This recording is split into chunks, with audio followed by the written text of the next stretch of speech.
Atom bomb بنانے کے لیے ایک زنجیری عمل کی ضرورت ہوتی ہے جس کے لیے یورینیم کی ایک خاص مقدار درکار ہوتی ہے۔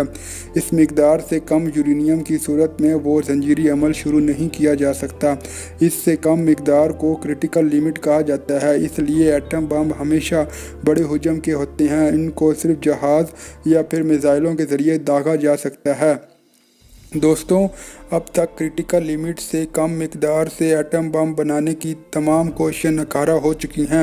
کچھ سال پہلے جب اسامہ کو پاکستان سے پکڑنے کا ڈرامہ رچایا گیا تو اس کے بعد امریکہ نے پاکستان کے خلاف نہایت جارحانہ رویہ اختیار کر لیا تھا، جس پر سابقہ صدر پرویز مشرف نے امریکہ میں بیٹھ کر کہا تھا کہ پاکستان نے کرٹیکل لیمٹ سے بھی کم یورینیم سے ایٹم بم تیار کرنے کی صلاحیت حاصل کر لی ہے، جس کو ایک بریف کیس میں لے جایا جا سکتا ہے۔ ناظرین گرامی، پہلے یہی دعویٰ روس نے بھی کیا تھا، لیکن پاکستان کے معاملے میں کچھ اور گواہیاں بھی سامنے آئی ہیں جو اگر سچ ثابت ہوئیں تو دنیا کی ان ساری بڑی طاقتوں کے لیے ایک بھیانک خواب بن جائے گا، کیونکہ اس صورت میں آپ جنگ کا خطرہ مول لیے بغیر اور ذمہ داری لیے بغیر کسی بھی ملک پر ایٹمی حملہ کر سکتے ہیں۔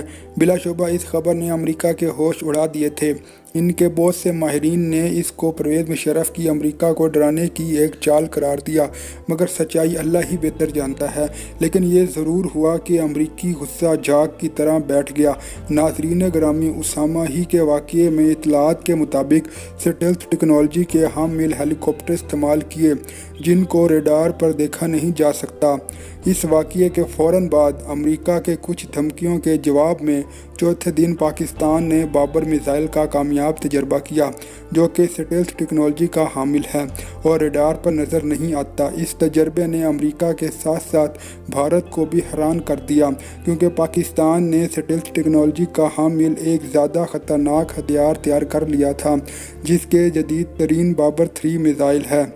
چند سال پہلے بھارت نے اسرائیل سے ایک انتہائی مہنگا اور جدید ترین ریڈار سسٹم خریدا تھا جو زمین پر اسلحے کی ڈپو یعنی زمین پر اسلحے کی موجودگی کی نشاندہی کر سکتا ہے۔ جواب میں پاکستانی ماہرین نے کچھ ہی عرصے میں نہایت کم خرچے سے ایک ایسا نیٹ تیار کر لیا جو کئی ہزار سینٹی گریڈ درجہ حرارت کو روکے رکھتا ہے اور جہاز سے نظر نہیں آتا اور مختلف قسم کی لیزر شعاؤں کو بیکار کر دیتا ہے۔ صرف اس نیٹ سے اپنا اسلحہ ڈھانپ لیں تو بھارت اور اسرائیل کا جدید ترین اسلحے کو نشاندہی کرنے والا سسٹم بیکار ہو جاتا ہے۔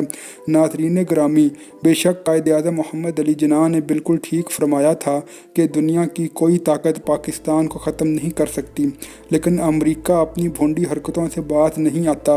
افغانستان میں اپنی مسلسل ناکامیوں کا ٹھنڈے دل و دماغ سے تجزیہ کرنے کی بجائے امریکی اب تک 9/11 کے ماحول اور مزاج سے باہر آنے کو تیار نہیں۔ اس لیے پاکستان کے خلاف دنیا کے ہر محاذ اور فارم پر ایک مقدمہ گھڑا جا رہا ہے۔ عالمی اداروں میں پاکستان کے مخالف فضائیں بنائی جا رہی ہیں۔ پاکستان کہیں عالمی فارم پر اپنا مقدمہ لے کر پہنچے تو اسے کمزور کرنے کے لیے تمام حربے استعمال میں لائے جاتے ہیں۔ حد تو یہ ہے امریکہ اور مغربی لابی جو باتیں چین اور روس کے بارے میں کہہ نہیں پاتی وہ پاکستان کا نام لے کر کہی جاتی ہیں۔ پاکستان کو تختۂ مشق بنانے کی اس مہم میں اعتدال اور توازن کے سارے سبق اور اصول فراموش کیے جا چکے ہیں۔ اس مہم کا ایک اور شاخسانہ پاکستان کے قریب مار کرنے والے ایٹمی ہتھیاروں کے حوالے سے امریکی انٹیلیجنس کی ایک رپورٹ ہے۔ اس رپورٹ میں کہا گیا ہے کہ واشنگٹن پاکستان کے تھوڑے فاصلے تک مار کرنے والے مخصوص نوعیت کے جوہری ہتھیاروں سے متعلق فکر مند ہے اور یہ ہتھیار خطے میں جوہری جنگ کی وجہ بن سکتے ہیں۔ یہ رپورٹ امریکی انٹیلیجنس چیف ڈین کوڈز نے کانگریس کی کمیٹی میں پیش کیے۔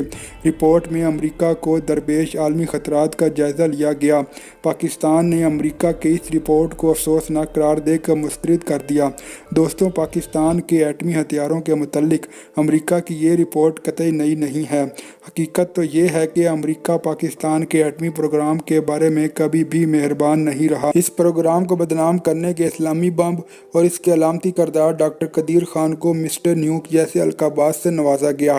سرد جنگ ختم ہونے کے بعد ہی اس طویل اور اعصاب شکن جنگ میں پاکستان کی خدمات کا پہلا صلہ برسلر ترمیم کی شکل میں دیا گیا، جب پاکستان کے ایٹمی پروگرام کو بنیاد بنا کر پابندیاں عائد کی گئیں۔ وہی امریکی صدر جو ان قراردادوں پر کئی سال تک ویٹو کرتا رہا، سرد جنگ ختم ہوتے ہی قرارداد کو قبول کرنے پر مجبور ہو گیا۔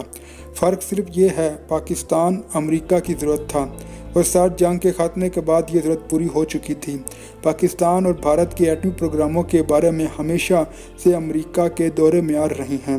سوال یہ ہے کہ امریکہ اور بھارت کا پاکستان کی حدود میں داخل ہونے کا کوئی منصوبہ نہیں تو پھر انہیں نصر میزائل سے کیا پریشانی ہے؟ دوستوں، ویڈیو پسند آنے کی صورت میں اسے واٹس ایپ اور فیس بک پر اپنے دیگر دوستوں کے ساتھ بھی شیئر کیجیے اور کمنٹس باکس میں اپنی قیمتی تجاویز سے ضرور آگاہ رکھیے گا۔ ہماری اگلی ویڈیو آنے تک اپنا اور اپنے پیاروں کا ڈھیر سارا خیال رکھیے۔